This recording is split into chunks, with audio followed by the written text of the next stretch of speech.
कैसे हैं सभी लोग। उम्मीद करता हूँ सभी अच्छे होंगे। आज की वीडियो में हम करेंगे हिस्ट्री कंप्लीट सेमेस्टर फर्स्ट में BA first year MJP Rourkela university Bareilly. ये आपका पेपर कोड रहेगा पहले 701।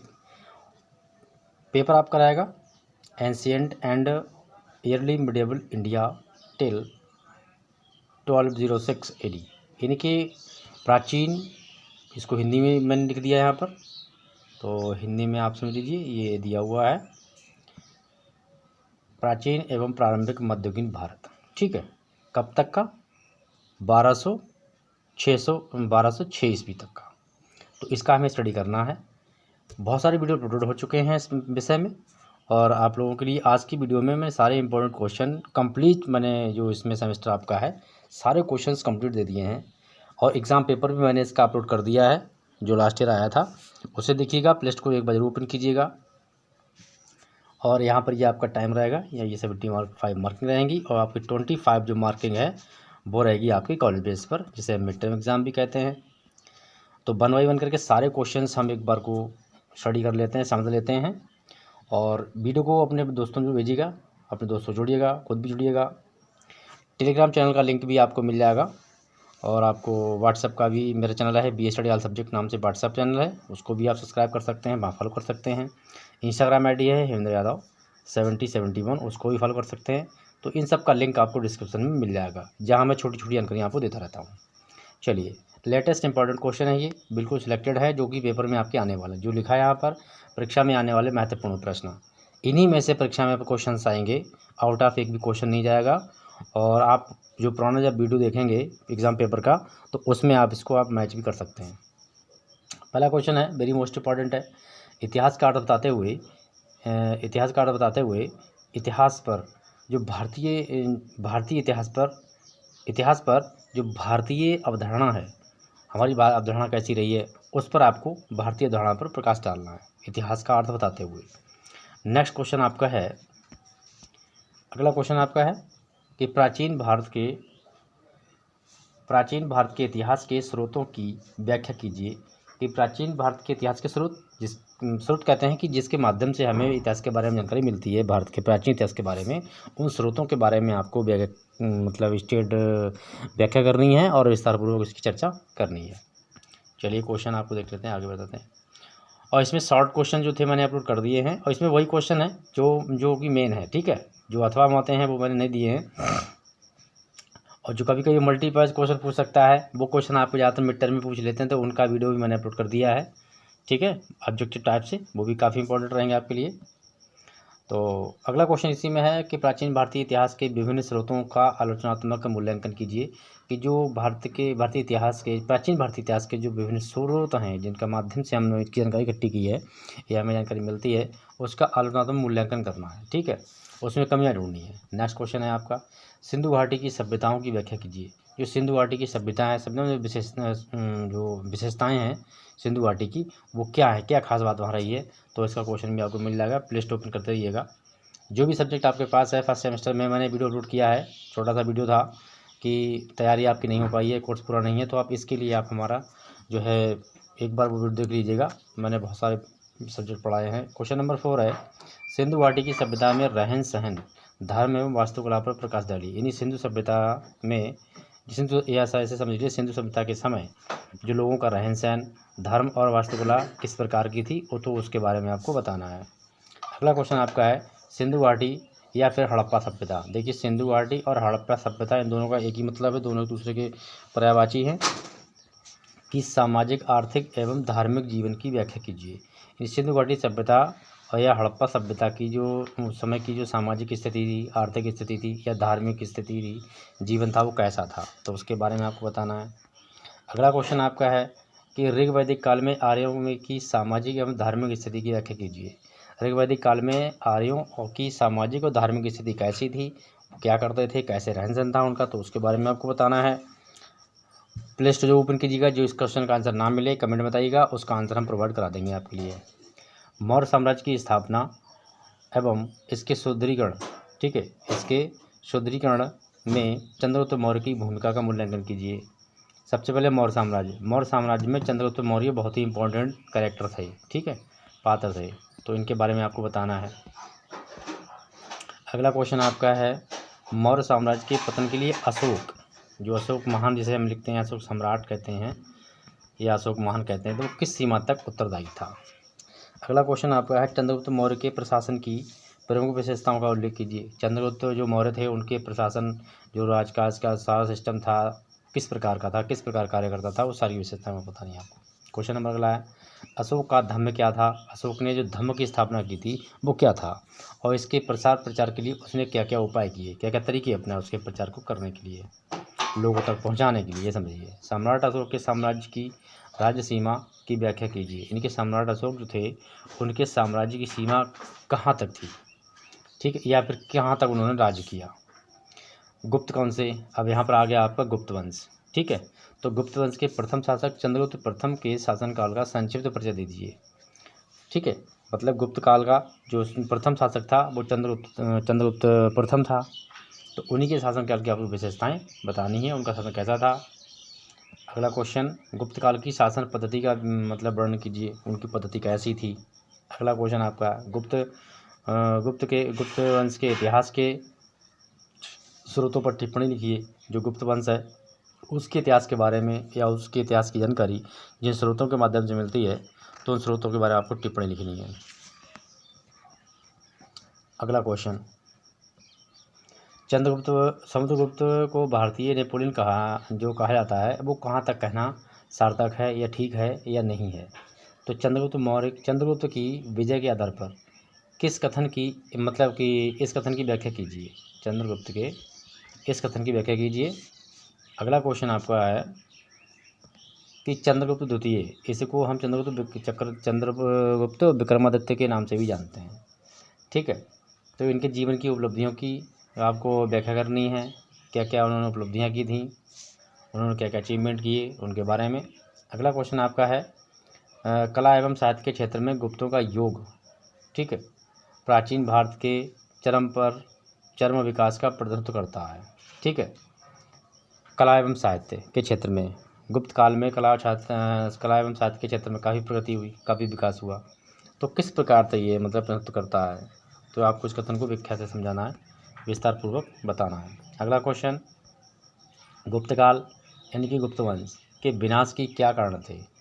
जो गुप्त काल का विनाश हुआ था, पतन हुआ था, वो क्यों हुआ था, उसका कारण क्या था। अगला क्वेश्चन, ह्वेन-सांग कौन था। 7वीं शताब्दी के भारत के विषय में उसने क्या लिखा था।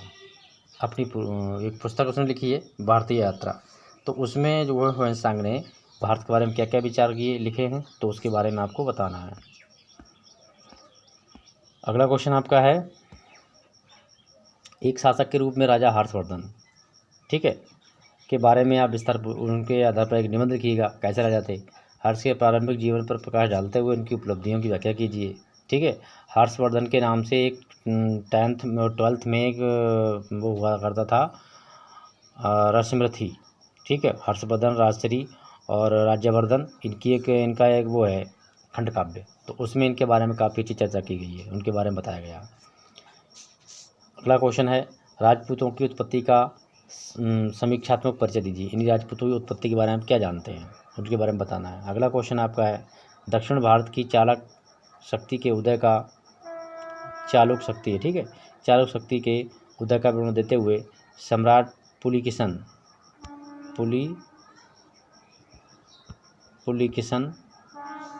की उपलब्धियों की व्याख्या कीजिए। अगला क्वेश्चन है, सामंतवाद क्या है तथा सामंती व्यवस्था किसे कहते हैं, ठीक है। चलिए अगला क्वेश्चन देख लेते हैं,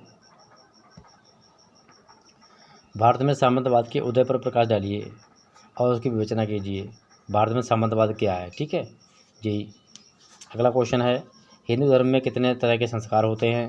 हिंदू धर्म में जन्म से मृत्यु तक होने वाले संस्कारों को की व्याख्या कीजिए, उनको समझाइए। वेरी मोस्ट इंपॉर्टेंट क्वेश्चन है ये। अगला क्वेश्चन है,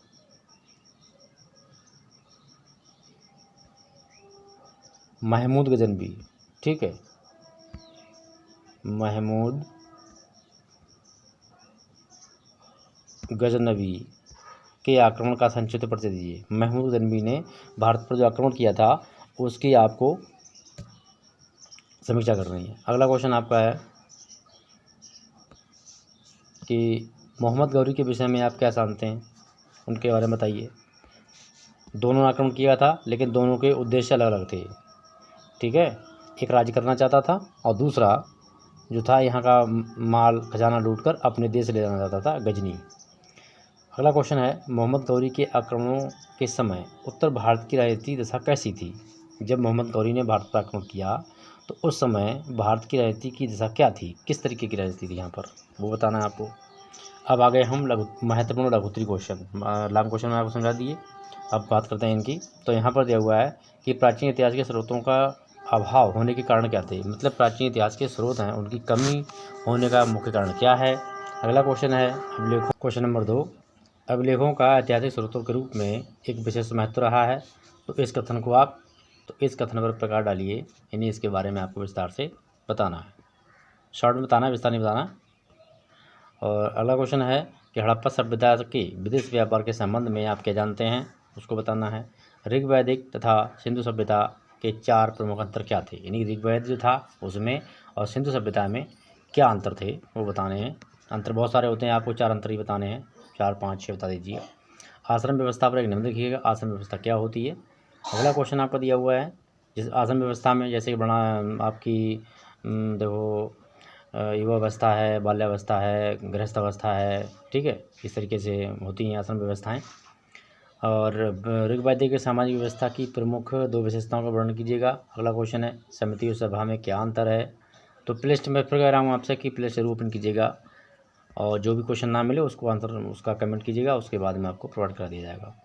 क्वेश्चन अगला है वर्ण व्यवस्था के बारे में आप क्या जानते हैं, वर्ण व्यवस्था के बारे में बताइएगा। जैसे वर्ण व्यवस्था में क्षत्रिय, वैश्य, शूद्र ये इसमें आते हैं। सिंधु सभ्यता के विनाश के कारण क्या रहे, सिंधु सभ्यता कैसे विनाश का पतन हो गया उसके बारे में बताना है आपको है।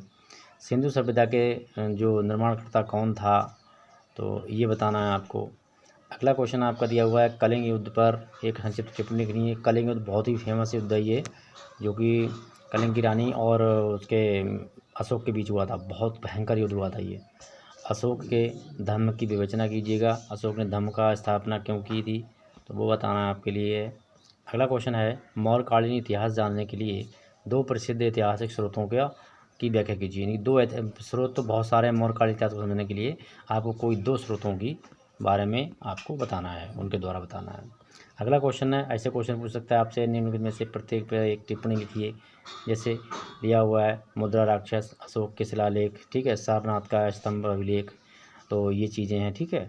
अशोक के शिलालेख में अशोक का लिखा गया, सारनाथ के स्तंभ में ये आपका बनारस के पास पड़ता है, सारनाथ स्टेशन गाजीपुर रोड पर, तो वहाँ पर गौतम बुद्ध के बारे में बताया गया है।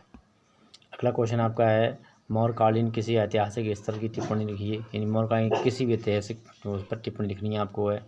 अगला क्वेश्चन आपका है 16, निम्नलिखित में किसी एक में से ऐतिहासिक व्यक्तियों पर आपको टिप्पणी लिखनी है। तो इसमें मेगास्थनीज है, कौटिल्य, चाहे इसको चाणक्य के नाम से जानते हैं, सेल्यूकस है और विशाखा दत्त है, ठीक है, तो इनको भी आप समझिएगा। अगला क्वेश्चन आपका है कौटिल्य और उसके अर्थशास्त्र पर एक लेख लिखिए, यानी अर्थशास्त्र के कौन है, कौटिल्य हैं, तो कौटिल्य और उसके अर्थशास्त्र पर एक टिप्पणी लिखनी है। क्वेश्चन नंबर 18 है मेगास्थनीज व उसकी पुस्तक इंडिका पर एक निबंध लिखिएगा। अगला क्वेश्चन आपका है यहाँ पे पूछ रहा है कि कुमारगुप्त के बारे में आप क्या जानते हैं, एक संक्षिप्त टिप्पणी लिखिएगा। लॉन्ग शॉर्ट क्वेश्चन है ये। समुद्रगुप्त की विजय अभियान के बारे में आप क्या जानते हैं, या उनके संक्षेप में उत्तर दीजिएगा। अगला क्वेश्चन आपका है समुद्रगुप्त की विजय का परिचय देते हुए क्या आप उसे भारत का नेपोलियन मान सकते हैं, या मानते हैं कि नहीं मानते हैं, मान सकते हैं। देखिए इंग्लिश लिटरेचर भी पढ़ाया है मैंने फर्स्ट सेमेस्टर में, पॉलिटिकल भी पढ़ाया है, इतिहास भी पढ़ाया है, आपका ज्योग्राफी भी पढ़ाया है, सोशोलॉजी भी पढ़ाया है, फिजिकल एजुकेशन भी पढ़ाया है। जो भी सब्जेक्ट आपके पास हैं सबकी प्लेलिस्ट अवेलेबल है और उसको आप जरूर ओपन कीजिएगा। चलिए अगले क्वेश्चन की बात कर लेते हैं। अगला क्वेश्चन इसमें दिया हुआ है इलाहाबाद प्रशस्ति लेख के विषय में आप क्या जानते हैं, उसके बारे में बताना है। और इसी प्रकार से जितने सब्जेक्ट मैंने फर्स्ट सेमेस्टर में पढ़ाए हैं मोस्टली मैंने सारे सेमेस्टर पढ़ाए हैं, थर्ड सेमेस्टर में भी पढ़ाया है और आपका 5th सेमेस्टर में भी पढ़ा चुका हूँ।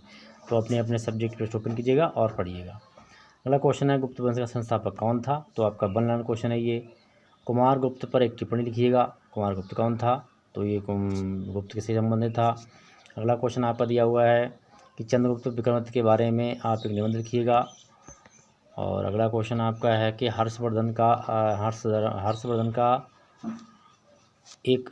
एक अंतिम महान हिंदू सम्राट था। इस कथन को आप किस प्रकार से समझते हैं, या इस कथन को तर्क द्वारा आपको इसकी सिद्ध करना है। अगला क्वेश्चन है, राजपूतों की असफलता के कारण क्या थे। जो राजपूत थे वो असफल क्यों हुए थे, उनके कारणों को आपको बताना है। ठीक है, इनकी कमियाँ बतानी है, किस कमी की वजह से उनके साथ ऐसा हुआ। अगला क्वेश्चन है, भारत में सामंतवाद पर एक संक्षिप्त टिप्पणी लिखनी है, शॉर्ट में 1 पेज की। अगला क्वेश्चन है, हिंदुओं में भगवान संस्कार में आस्था को समझाइए। जो भगवान संस्कार है उसमें आस्था को समझाना है आपको। अगला क्वेश्चन है, महमूद गजनवी तथा उसके भारत पर आक्रमण के विषय के बारे में बताइएगा।